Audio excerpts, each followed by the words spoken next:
አዲስ 1879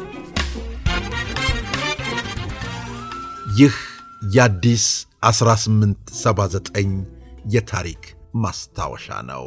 አብርሃም ረታ ዓለሙ አልን ተባልን ይባላል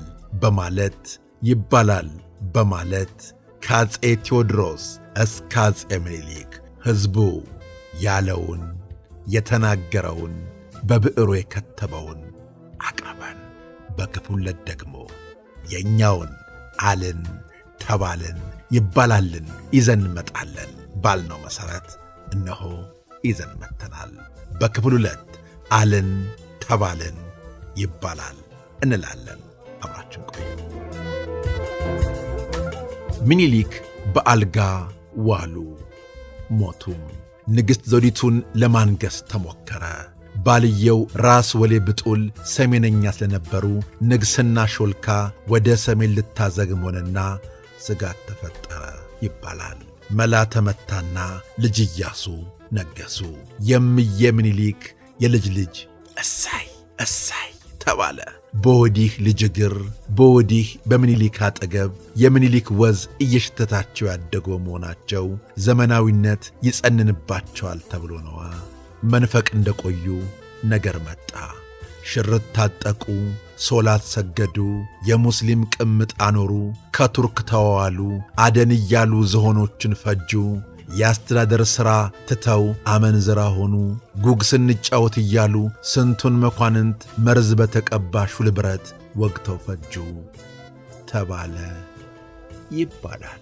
በኋላም ፍቼ ታስረው ከዚያም አምልጠው አፍቀራ በረሃ ሲገቡ ወደ ባሳቸውና ሱሬን አውልቄ አገልድሜያታለሁ ቀኔ ሞላለኝ እንደው ታጠቃታለሁ ብለው አንጎራጎሩ ይባላል። ኋላም እኒሁ የምየ ምኒልክ የልጅ ልጅ እንደ ዱርዬ ታድነው ከተያዙ በኋላ በጋራ ሙለታ ታስረው ቆዩ። ከዚያም ሞቱ ተባለ። ሕዝቡም ሲሆን ተከናነብ ያለዚያ ልበሰው ምን ያንፈራግጣል ከወደቀ ወዲያ ሰው አላቸው ይባላል። ከልጅ ኢያሱና ከንግሥት ዘውዲቱ ሞት በኋላ በ923 በኢትዮጵያ አዲስ ምዕራፍ ተከፈተ ተባለ። ብልሁ የምኒልክ የእህት ልጅ የራስ መኮንን ወልደ ሚካኤል ሁለተኛ ልጅ ተፈሪ መኮንን ስመ መንግሥታቸውን ኃይለ ሥላሴ አሰኝተው ነገሱ። ቀዳማዊ ኃይለ ሥላሴ ቀሃስ ተባሉ። የመጀመሪያውን ፓርላማና ሕገ መንግሥት አደራጁ፣ አረቀቁ። አዬ ዕውቀት፣ አዬ ዘዴ፣ አየይህ ብልሃት ኢትዮጵያንም ከዓለም ማኅበር አስገቧት ተባለ። ኃይለ ሥላሴ ሐዋርያ፣ የሥራ መሪ ባለሙያ፣ ባንዲራውን ይዞ የሚገሰግሰው አንድም ሰውም የለ እሱን የሚደርሰው። ሌላውማ አውሬ በጣሙን ጨካኝ ነው፣ ነገር ግን አንበሳ በዓለም ተፈሪ ነው ተባለላቸው ይባላል። ወዲያው ማይጨው ዘመቻ ሆነ። በመርዝ ጋዝ በቶን እሳት ተሸነፍን ይባላል። ንጉሡም ብይንና ዳኝነት ከዓለም ማኅበር አመጣለሁ አሉና ወደ አውሮፓ ዘለቁ። የማይረባ ፈረስ ጠቅል እያላችሁ ከማይጨው ደንብሮ ሎንዶን ገባላችኋሉና እነ ቀይ ጌታ የወፍታሔ ንጉሴ ተቀኙባቸው ይባላል። ንጉሡ ሸሹ፣ ሕዝቡን በክፉ ቀን ከዱት ተባለ ይባላል። አንቱታው ቀረና ይቺ ተፈሪ እስከ መባል ተዳረሱ። የ5 ዓመት የስደት ዘመን አበቃና ፀሐዩ ጠቅል ነፃነት ይዞ ደረሰልን ተባለ ይባላል። ሕዝቡም አርበኞች መሞትን ማናስተማራቸው? ታላቁ ጴጥሮስ ነው ባርኮ የሰጣቸው። ሚካኤል መንገዱን አውቆ ቢመራቸው በጠቅል ጎዳና ብርሃን መጣላቸው ብሎ ዘመረ ይባላል። ጎጃሜው በላይ ዘለቀ ከፋይ ብሎ ቢሸፍት ይህ ካዲ ተብሎ አጾለሌ ተባለበት ይባላል።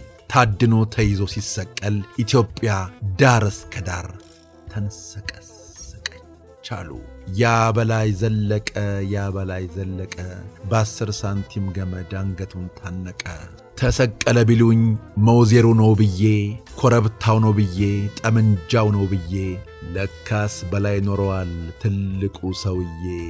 በላዬ ሸጋው በላዬ እየተባለ በዱር በገደል በየመሸታው ሰፈር አዝማሪ ተቆሞ ተዘፈነለት ይባላል።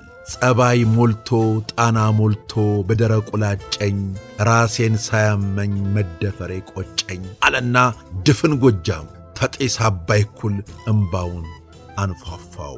እንግዲህ ይባላል አሉ አብርሃም ረታለሙ የጻፈው ጽሑፍ ነው።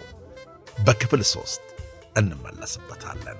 በታሪካችን አልን፣ ተባልን፣ አስባልን እያልን ያልነውን በትውልድ ቅብብሎሽ የመጣውን አሁንም የምንለውን እንመለስበታለን። ቤተሰቦቻችን ስለ አብሮነታችሁ፣ ስለ ወዳጅነታችሁ ከልብ እናመሰግናለን። በቀጣይ እንዲሁ እንዳማረብን ተመልሰን እንመጣለን። እናመሰግናለን። አዲስ 1879